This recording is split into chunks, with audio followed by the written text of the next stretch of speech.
한 주간 잘 지내셨습니까? 네, 보고 싶었습니다. 여러분, 많이 보고 싶었습니다. 오늘 비 오는데 오시기 불편하지 않으셨나요? 네, 그럼에도 불구하고 이 캘리포니아 땅에 또 가뭄이 해갈될 수 있는 또 귀한 은혜 베풀어 주시고, 또 아직도 불 나고 있는 지역이 있는데 또 단비를 통해서 하나님께서 또 여러 가지를 해결해 주시는 것 같습니다. 이 촉촉히 내리는 봄비 같은 이 비가 또 우리 가운데 내리고 있는데요, 또 성령의 은혜가 또 봄비처럼 우리에게 촉촉하게 내리는 이 예배 한 시간 되시기를 바랍니다.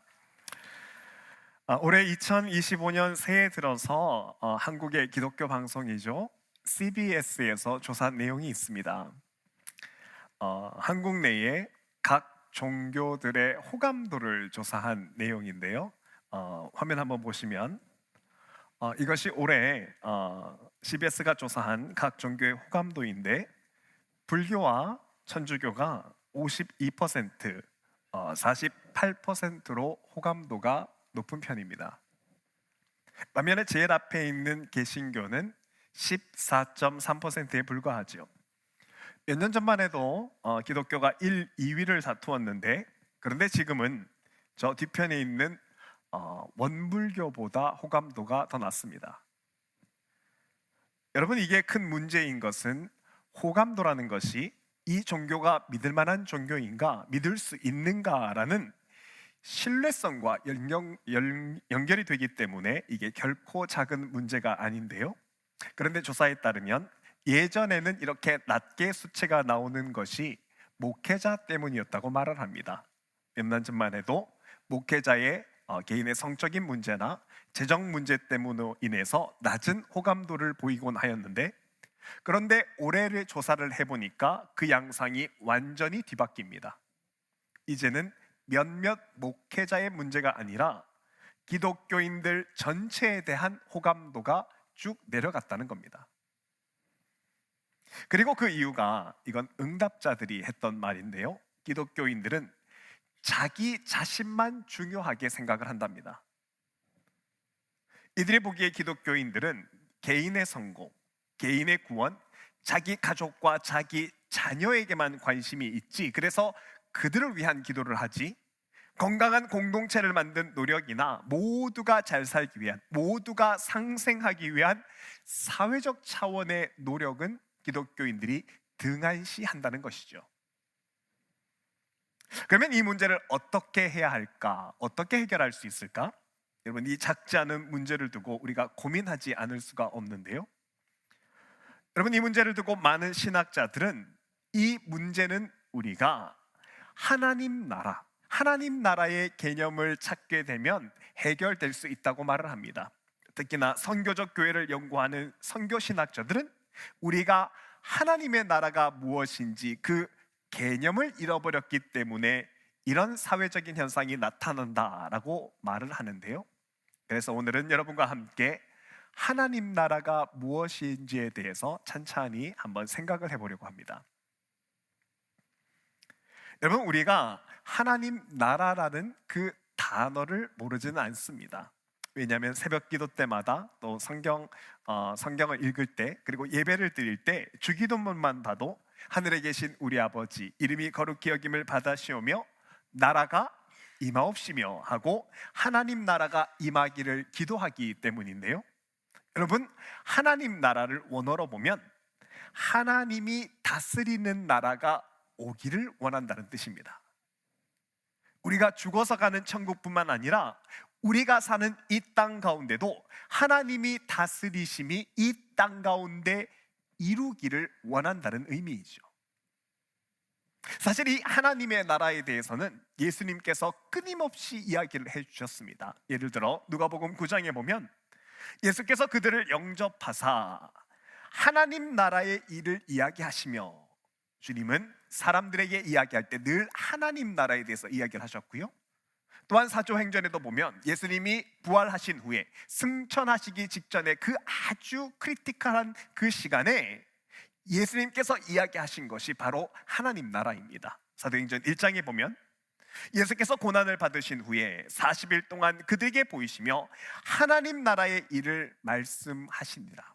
이뿐만 아닙니다. 복음서 이후에 사도 바울이 전한 것도 모두 하나님 나라였다라고 성경이 기록을 하지요. 우리가 알고 있는 것과 다르게 성경은 계속해서 하나님 나라가 임해야 되는 것에 대해서 이야기를 하고 있습니다. 특히나 신약 성경에는 하나님 나라라는 이 표현이 복음이라는 단어보다 무려 4배 이상이나 많이 기록됩니다. 그만큼 하나님의 나라가 이 땅에 임하는 게 중요하다는 뜻이지요. 그러면 하나님의 나라라는 것이 무엇인가? 여러분, 세상의 나라도 보면 세상의 국가도 국가를 이루는 3가지 요소가 있습니다. 그림을 한번 보시면, 여러분, 이 그림이 오늘 설교 전체를 이해하는데 아주 중요한 것인데 여러분 주의 깊게 한번 기억하시며 보시기 바랍니다. 나라가 구성되려면 3가지 요소가 필요한데요, 첫째로 나라를 이루는 국민, 백성이 있어야 되는 것이고, 둘째로 백성들이 살아갈 영토, 땅이 있어야 합니다. 그리고 3번째 가장 중요한 것이 주권입니다. 나라를 운영하는 그 힘이 나라 안에 있어야 하지요. 그리고 이 3가지, 백성, 땅, 주권, 이 3가지가 있어야 한 나라가 이루어지는데, 이 중에 하나라도 빠지게 되면 나라가 성립되지 않습니다. 특히나 주권이 중요하다는 사실을 여러분도 잘 알고 계실 텐데요, 예를 들어 우리나라가 일제의 침략을 당한 일제 감정기를 보면 그 시대 조선에는 조선 백성이 있었고 또 조선 땅도 있었습니다. 하지만 그 조선을 두고 나라라고 말하지 않습니다. 왜냐하면 주권이 일본에 의해서 빼앗겼기 때문이죠. 그래서 나라라 하지 않고 식민지라고 부릅니다. 이렇게 3가지 요소가 다 있어야 한 나라가 될 수 있지요. 여러분, 이렇게 3가지가 함께 있어야 한 나라가 되는 것은 하나님의 나라도 동일합니다. 그래서 오늘 설교 제목이 하나님 나라의 3가지 요건이죠. 백성, 땅, 그리고 하나님의 주권인데요, 그림을 또 한번 보시면, 여러분, 이것이 하나님 나라의 3가지 요소인데, 하나님의 나라도 이처럼 하나님의 백성과 백성들이 살아가는 땅, 그리고 하나님이 그 땅과 백성을 다스리시는 하나님의 주권, 이 3가지가 있어야 하나님의 나라가 됩니다. 여러분, 이 하나님의 나라라는 것이 중요한 것은 이 3가지로 이루어진 하나님 나라가 성경 전체를 관통하기 때문입니다. 예를 들어서 여러분, 태초에 하나님이 아담과 하와를 창조하셨다는 것을 여러분께서 아시는데요, 하나님은 첫 번째 하나님의 백성인 아담과 하와를 창조하십니다. 그리고 둘째, 하나님은 아담과 하와, 이 하나님의 백성에게 에덴 동산이라는 땅을 주시죠. 그러면 3번째, 이들은 하나님의 주권, 하나님이 주 되심을 인정하면서 절대로 그 말씀대로 선악과를 따먹으면 안 되는데, 그런데 아담과 하와는 그 에덴 땅에서 하나님의 주권을 인정하지 않습니다. 하나님의 다스리심, 하나님의 주 되심을 무시하고 선악과를 먹게 되었다가 에덴 동산, 그 축복의 땅을 잃어버리게 되는 것입니다. 여러분, 이 원리는 출애굽한 이후의 이스라엘 백성들도 마찬가지입니다. 여기에도 하나님의 나라인 3가지 요소가 들어가는데요, 첫째로 하나님은 이스라엘을 애굽에서 구원하여 내어서 하나님의 백성을 삼으십니다. 백성들을 구원하여 하나님의 사람으로 만드시죠. 그리고 둘째로, 이렇게 하나님의 백성이 된 이스라엘 백성에게는 하나님이 땅을 주셨는데 그 땅이 바로 약속의 땅 가나안 땅입니다. 그리고 셋째로, 하나님은 이 이스라엘 백성들이 가나안 땅에서 하나님의 주권을 인정하며 살 수 있도록 모세를 통해 하나님의 말씀, 율법을 주시죠. 그러면 이스라엘 백성들이 이 가나안 땅에서 하나님이 주신 말씀대로 율법을 지키며 살면 되는데, 그런데 이들이 하나님의 주 되심을 인정하지 않고 그 대신 이방신을 섬깁니다. 바알 우상을 섬기고 아세라의 여신을 섬기죠. 그러니까 하나님의 통치가 이루어지지 않는 이 이스라엘의 가나안 땅에는 여지없이 바벨론의 침략이 들어와서 이스라엘 백성들이 패망하게 되고, 또 백성들은 성전이 무너지는 것을 보면서 바벨론의 포로로 잡혀가게 되는 겁니다. 하나님의 주권이 빠지니까 나라가 이루어지지 않는 것이죠. 하지만 이런 상황 속에서도 하나님은 하나님의 나라를 계속 일구어 나가십니다. 이방 땅에서도 하나님은 하나님 나라의 첫 번째 요소가 되는 하나님의 백성을 지켜 보호해 주시는데요, 그래서 그 포로 시기를 기록한 에스더서를 보면 하만에 의해서 다 죽을 뻔한 유대인들을 하나님이 에스더를 통해서 죽지 않도록 보호해 주셨다라는 장면이 나오는 것이고, 그 후에 이스라엘 백성들이 고향 땅에 돌아왔을 때 하나님은 두 번째 요소인 이 이스라엘의 땅을 지킬 수 있도록 느헤미야를 통해서 성벽을 세워주시는 겁니다.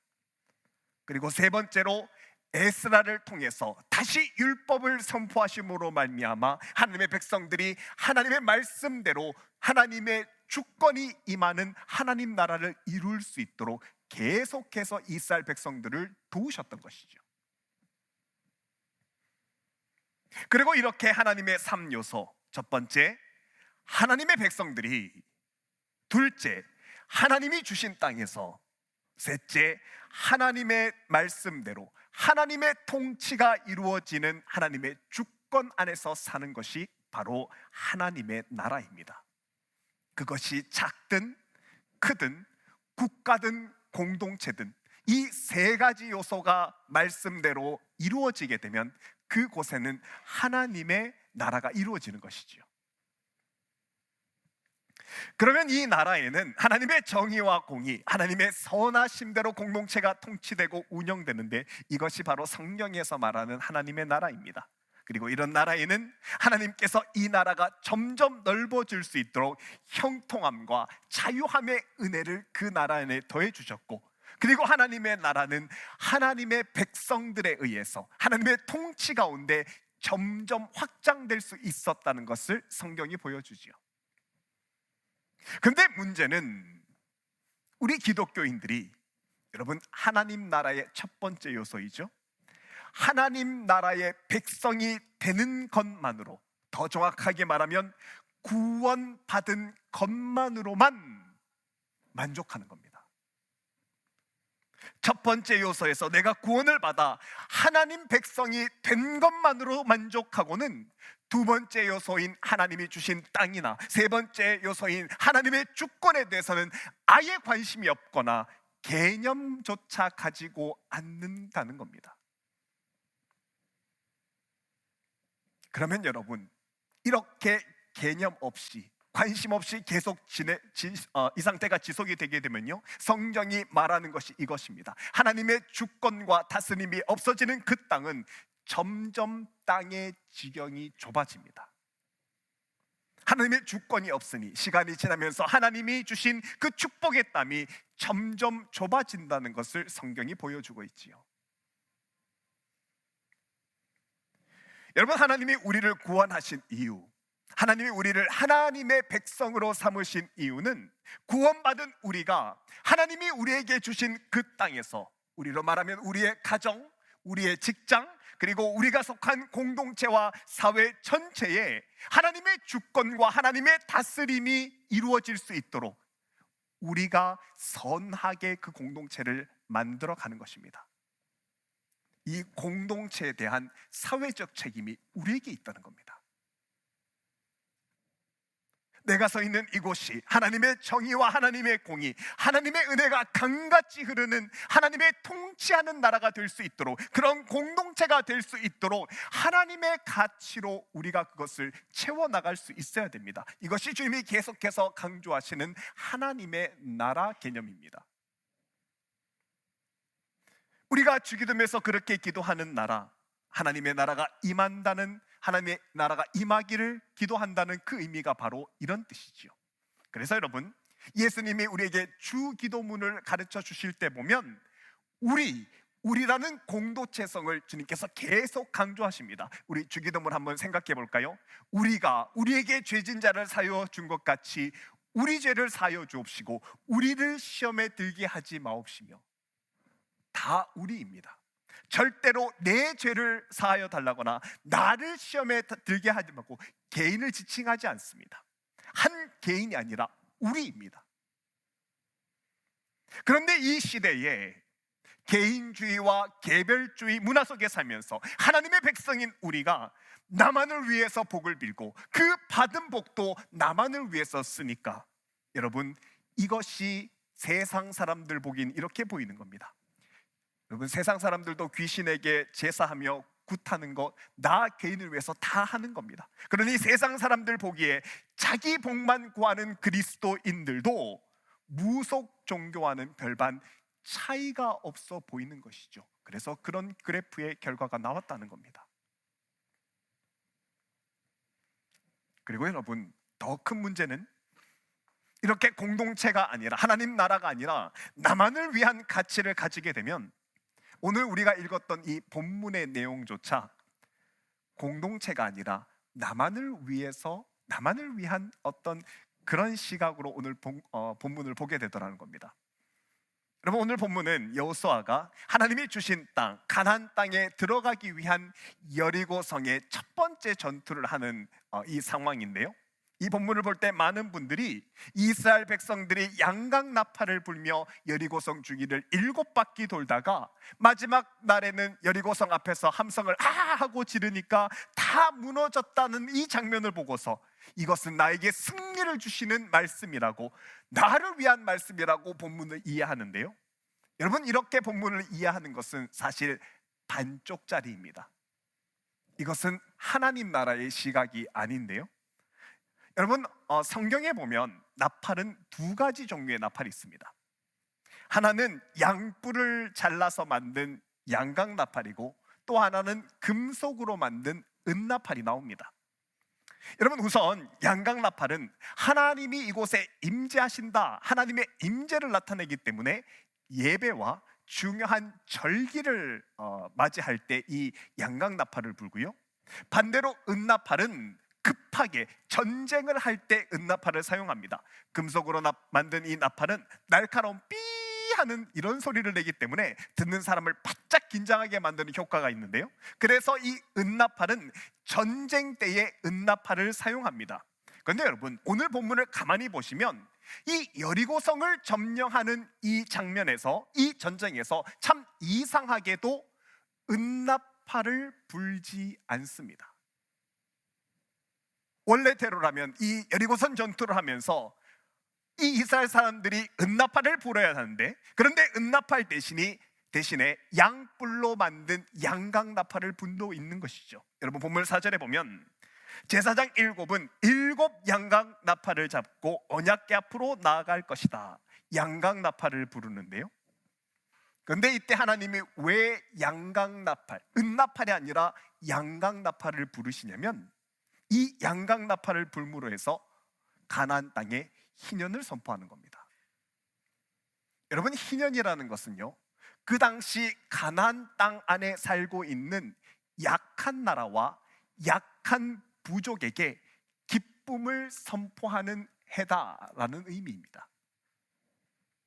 여러분, 이 당시 기록에 보면 가나안 땅에는 10개의 아주 강력하고 잔인한 부족이 있었는데요, 여호수아서에 따르면 이릅니다. 겐 족속, 그니스 족속, 감못 족속, 헷 족속, 브리스 족속, 르바 족속, 가나안 족속, 아모리 족속, 기르가스 족속, 여부스 족속, 이 10개의 부족이 있는데, 그런데 이 족속들은 함께 잘 어울려서 살 수 있는 사람들이 아닙니다.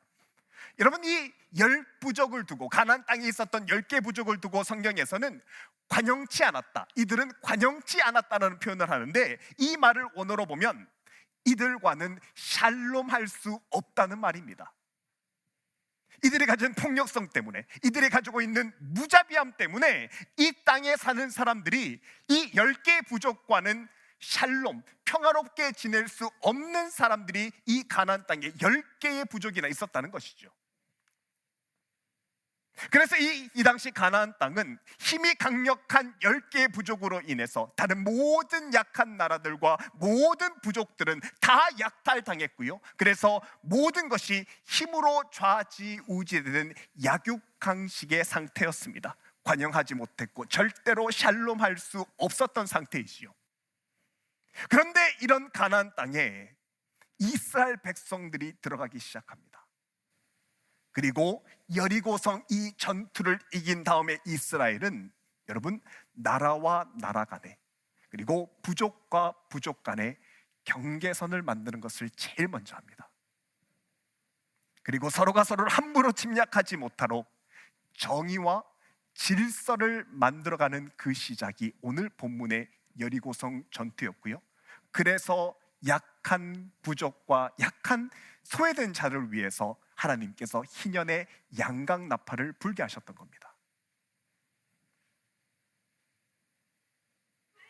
그런데 우리 그리스도인들이 이 본문을 볼 때 이런 하나님 나라의 개념과 시각이 없으니까 이 여리고성 전투를 그저 나 개인의 승리, 정복을 했다는 그 시각으로만 이 본문을 보는 겁니다.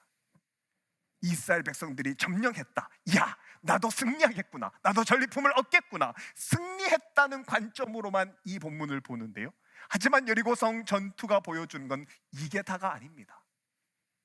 이 본문은 내가 서 있는 땅, 우리 가정과 직장과 사회에 나로 인해서 하나님의 정의와 하나님의 은혜가 올바로 서 나가야 된다는 그 공동체성을 보여주는 겁니다. 나로 인해서 하나님의 질서가 잡히고 하나님의 은혜가 이 공동체에 들어오는 것, 이것을 보여주는 것이 오늘 여리고성 전투의 원래 뜻이라는 것이죠. 그리고 이런 하나님 나라가 임해야 되는 곳이 바로 내가 몸담고 있는 가정이어야 하고 우리 교회고, 그리고 내가 있는 작지만 하나님 뜻이 임해야 되는 내가 있는 사회여야 된다는 것입니다. 그리고 이렇게 하나님의 선한 통치가 나로 인해서 내가 있는 그 공동체에 임하게 될 때 그곳에서 하나님은 우리를 형통하게 하시는 것입니다. 그리고 그렇게 형통한 공동체, 하나님의 정의와 하나님의 질서와 하나님의 은혜가 흐르게 하는 그 역할을 감당하는 것이 바로 우리가 빛과 소금의 역할을 한다라는 그 단어의 의미라는 겁니다. 그리고 여러분, 이런 가치관을 가지고 우리 조국 땅에 하나님의 나라를 만들려고 했던 사람들이 바로 초기 조선의 기독교인들이었습니다. 여러분, 우리도 그렇지만 세상 사람들에게는 이미 오래전부터 기독교인입니다, 내가 기독교인이라고 소개하면 저 사람은 술을 먹지 않고 담배를 피지 않는 사람으로 쉽게 인식을 합니다. 그런데 이렇게 기독교인들이 금주와 흡연을 하지 않았던 것에 대해서는 역사적 이유가 있는데요, 여러분, 한국에 조선에 처음 복음에 들어왔을 때는 그 구한말 조선의 상황이 그리 좋은 상황이 아니었습니다. 그 당시에는 조선이 일본에 의해서 점차 주권을 잃어가고 있었던 때였지요. 이 당시 우리나라는 일본에게 큰 경제적인 빚을 져서 나라의 경제권과 주권이 일본에 다 넘어가게 되었는데요, 그 당시 조선이 일본에게 졌던 빚은 모두 1,300만 원, 미하로 10,000불 정도 되는 돈이었습니다. 이 당시에 10,000불이라는 돈은 정말 어마어마한 돈이었는데요, 조선 팔도에 있는 모든 조선의 국민들이 힘을 합쳐야 겨우 감당할 수 있는 큰 액수였습니다. 그런데 그 당시에 조선의 기독교인들이 그 방에 4명이 모여서 안 되겠다, 우리가 나라의 빚을 갚자라고 제안을 했고, 그래서 모든 조선 사람들이 매월 20전씩 3개월을 저축하면 1,200만 원을 모을 수 있다는 것을 딱 계산해냅니다. 그리고 이 계산으로 국민들 전체가 돈을 모으자고 제안을 했지요. 여러분, 전체 금액이, 전체 진빚이 1,300만 원인데 조선의 모든 사람이 돈을 모아서 1,200만 원을 만들면 얼마가 모자라나요? 이게 또 어렵습니까? 1,300에다가 1,200을 빼면 100만 원이 모자라지 않습니까? 이 100만 원이 모자라는 돈을 조선의 교회의 남자들이 감당하기로 했습니다. 그래서 이 기독교인들이 돈을 모으기 위해서, 나라의 빚을 갚기 위해서 이 애국심을 가지고 그동안 자기가 흡연했던 것, 그리고 술을 사 마셨던 그거를 딱 끊고 그 돈을 모아 가지고 나라를 살리는 데 쓰기 시작하는데, 여러분, 이것이 그 역사책에도 기록되어 있는 유명한 국제보상운동입니다. 기독교인들이 시작을 한 겁니다. 지금도 남아있는 1931년 신정 찬송가, 이 4명의 사람들을 중심으로 만들어진 금주가의 가사 내용이 남아있는데요, 제가 한번 소개한 적이 있는데 찬송가가 이렇습니다. 제가 어제 연습을 했는데, 네. 아, 마시지 말라 그 술, 아, 보지도 말라 그 술. 네, 한번 따라해 보실까요? 시작. 아, 마시도 말라 그 술, 아, 보지도 말라 그 술. 네, 조선 사회의 복받기는 금주함에 있느니라. 네. 여러분, 우리가 주목해야 해서 보아야 되는 것이, 여러분, 한국 교회에서 술과 담배를 하지 않았던 원래 이유는 당시 조국이 잃었던 주권을 회복하기 위함입니다.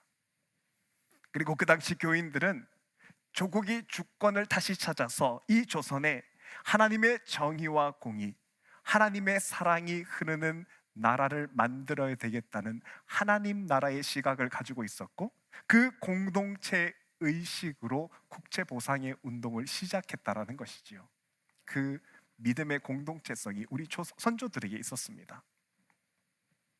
그리고 이런 조선을 위한 사랑과 공동체성이 기독교인들에게 있었으니, 믿지 않은 조선인들도 기독교인이 말하는 것이라면 다 믿어주었고요, 모든 사람들이 신뢰를 하는 그런 집단이 바로 그리스도인들이었습니다.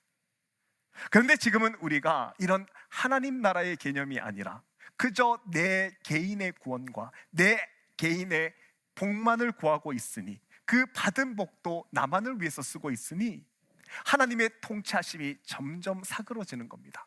하나님의 주권이 발휘되지 않으니 그 나라가 줄어드는 것이죠. 그리고 주권이 사라지는 그 나라에 그저 껍데기 쳐면 술 하면 안 된다, 담배 하면 안 된다, 이 껍데기만 남은 것이 우리의 현실이라는 겁니다. 사랑하는 여러분, 올해 우리 교회 주제가 깊고도 넓은 교회인데요, 이 표가 성경의 표현으로 말하면 하나님 나라입니다. 나를 통해서 내가 발디디고 있는 이 공동체가 하나님의 다스림 속에 들어갈 수 있도록 기도하고 노력하는 겁니다. 그래서 나로 인해서 이곳에 하나님의 정의와 공의가 그곳에 흘러넘치고 하나님의 은혜가 메마른 땅의 단비처럼 우리 공동체로 들어가게 하는 것이 바로 하나님이 우리를 교회로 부르신 목적이라는 겁니다. 하나님 나라, 이것이 우리의 사명입니다. 사랑하는 여러분, 이번 한 주는 우리가 이 하나님 나라의 말씀을 기억하며 하나님 나라를 내 삶에 이루어지도록 노력하기 위해 한번 고민해보는 시간 가졌으면 좋겠습니다. 내가 있는 곳이 하나님의 다스림이 이루어지는 곳이고, 내가 발디디는 곳이 하나님의 통치가 이루어져서, 그래서 내가 있는 가정과 직장, 더 나아가 사회와 선교지까지 작더라도 하나님의 다스리심, 하나님의 통치하심이 나로 인해서 그 공동체에 이루어질 수 있기를 바랍니다. 그래서 세상 사람들 보기에도 우리가 이 땅의 빛과 소금의 역할을 감당하는 하나님의 사람이 될 수 있기를 바랍니다. 이번 한 주 하나님의 나라가 우리를 통해서 임하는 한 주, 하나님의 나라가 확장되는 시작이 되는 그 놀라운 주가 이번 주가 되기를 주님으로 축복합니다.